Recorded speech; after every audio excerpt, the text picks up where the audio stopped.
Hello everyone, it's Viper26 or Brett here, and before this video starts, I'd like to ask if you guys could hit the like, comment, share, and subscribe. You can always unsubscribe later. It would really help me out a lot. But anyways, is FNaF for kids? No, it's not. Okay, boom, done. Video over. Let's go. No, so I've been wanting to make this video for a while now because there is that debate online. Oh, FNaF is for kids. No, it's not for kids. Let me explain. Okay, my thoughts on it. So when Scott made FNaF 1, he never intended, or even when he made the other games, he never intended these games to be for kids. They are horror games, and doesn't mean these horror games have animatronic mascots at a kid's pizzeria does not mean the series is for kids. Especially, it's about kids being murdered and stuffed into the suits. Does that sound kid-friendly to you? Didn't think so. Now, one of the main parts about this discussion is the merch, and I will get to that later, but for now we're gonna head over to FNaF. Now, I haven't heard anyone else say this. I heard this from like one person, but oh, well, FNaF 2 is like a bit kid-friendly because the toy animatronics are designed to be more kid-friendly. Yeah, that's the point in the story. Note, FNaF 2 is a prequel to FNaF 1, where in FNaF 1 the animatronics are really creepy, and in FNaF 2 the toys are more kid-friendly. And they're designed that way because the old animatronics, and it is said by Phone Guy in Night 1, that the old animatronics from the previous Freddy Fazbear's Pizzeria, Fazbear Entertainment, thought that they were a bit too creepy for children, so they went with a more kid-friendly design. And even then, seeing them like, even though they're really not scary, they're a bit creepy, especially with Mangle, with like how mangled she is, with like the different body parts on her and everything, and Toy Chica when she takes off her eyes and beak. They're not really super creepy like the Wizards or the FNaF 1 animatronics or any other animatronic in the series, but they are a bit creepy, especially Toy Chica and Mangle, and especially the puppet. They are designed, like I said, they are designed to be more kid-friendly, but then after the place closes down and they reopen, which is the place of FNaF 1, they're a lot more creepy.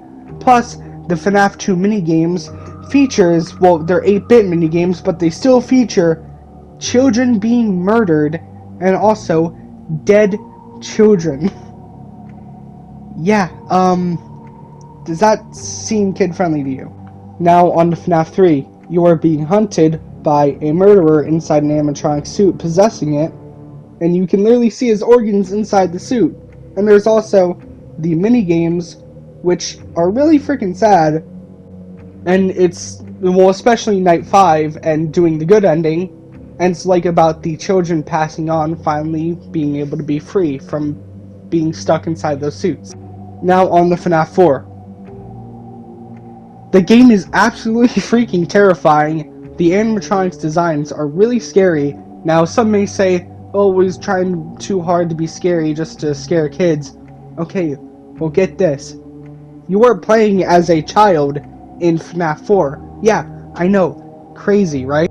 No wonder the nightmare animatronics look as terrifying as they do, because it is something a kid would see in their nightmares about these things.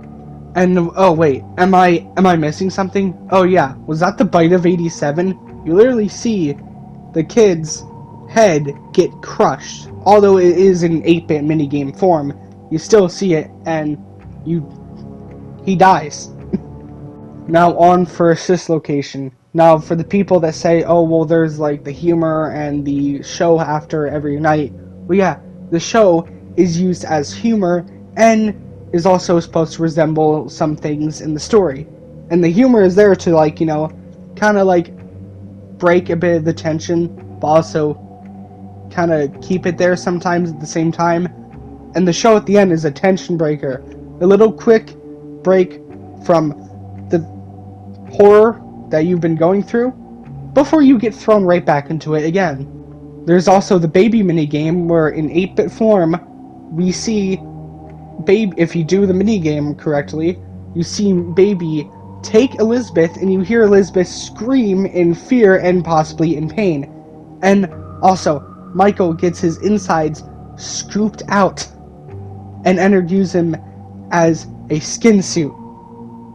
And then in 8-bit form, you see, like, Michael will start to decay, his body start to decay before Ender just launches himself out. And Baby says to Michael, "You won't die," and you literally see a dead body get up. So, yeah. And you also find out that these animatronics are made to kidnap children and possibly kill them. Now on to FNaF 6, Freddy Fazbear's Pizzeria Simulator. Now, the first whole part of the game, where you do all the mini games, make the pizzeria and everything. Once again, similar sophistication.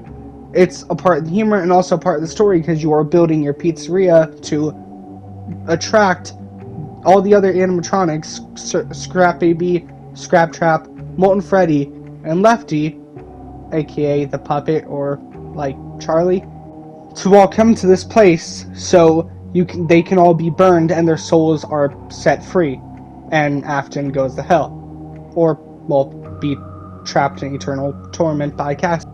These are once again little fun mini games you can do, and also have the humor, and we get to see Helpy snap his neck over and over and over and over again. And some of these mini games, like Midnight Motorist, Fruity Maze, and Security Puppet, have dark secrets behind them.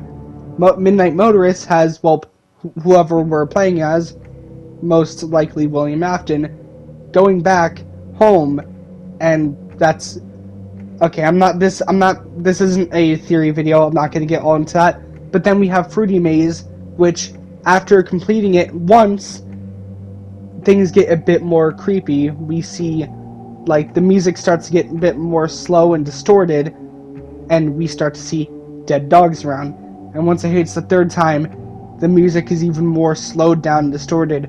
We see, still all in 8-bit form, dead dogs, tombstones, and then eventually, which is one of the most chilling moments in the game for me, you hear a car horn loud, like go off, like again and again, very loudly, and then you see Susie there, and it's implied that her dog got ran over, and then we see William Afton inside the spring Bonnie suit behind her saying, "He's not dead, he's over here, follow me," implying that he tricked her, lured her over to the back room so he can kill her. Yeah, and Security Puppet, once we play through it a couple times, we see that Charlie, Henry's daughter, is blocked out by these kids being assholes, and we go out as the Security Puppet and see that she is dead because of William Afton. Now for Ultimate Custom Night. Lore-wise, we are playing as William Afton, stuck inside some form of purgatory, being trapped here by Cassidy, being tortured over and over and over and over and over again by once again, Cassidy, the one we should not have killed. And for the anime cutscenes, they're made to be jokes, same with some of the voice lines in the game. They're just supposed to be jokes. Alright, really quickly for the FNaF VR part, it wouldn't let me record for more than 15 seconds on the PSVR for some reason. I don't know, I'll have to figure that out, but yeah. Alright, for FNaF VR Help Wanted, half of it is VR recreations of the other games, and half of it is new stuff, but one of the creepiest parts is Pizza Party. And through playing the minigame and completing it, you find out that you are playing as a little kid who gets lured into the back room by William Afton, and you are stuffed into a Freddy suit, and you just see, like, Glitch Trap, William Afton, dancing around all creepily, and it's really one of the most chilling parts in this series for me. Now for Security Breach, and I have to admit, the game is a bit kid-friendly. I don't know if that's intentional, I really hope it's not, but the design of the entire place and, like, the animatronics is just not really that scary.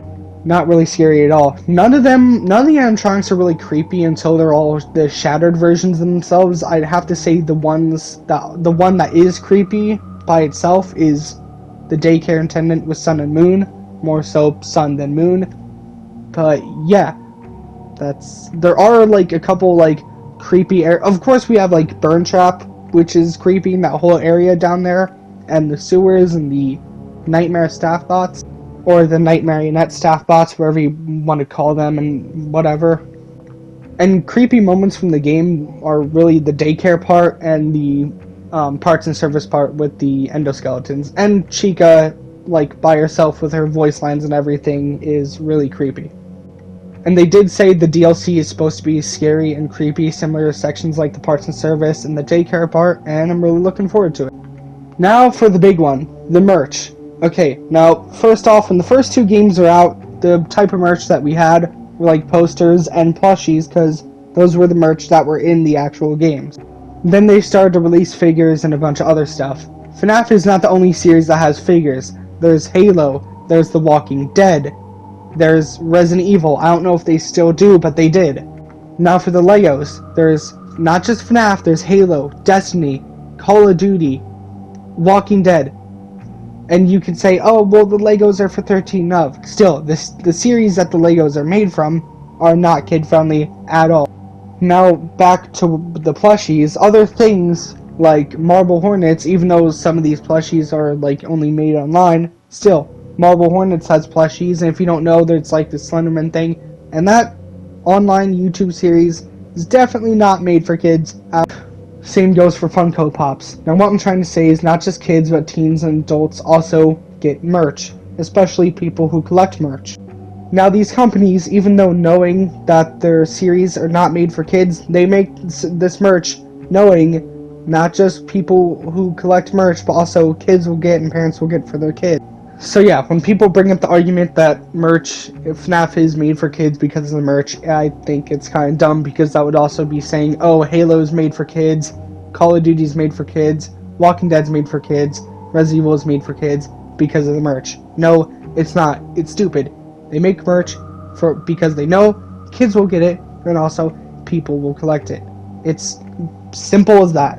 So yeah, that's basically it. The merch and stuff is made to make money, especially as huge of an IP FNaF is. It makes money, and they know kids will get the merch. So yeah, you basically know where I'm at.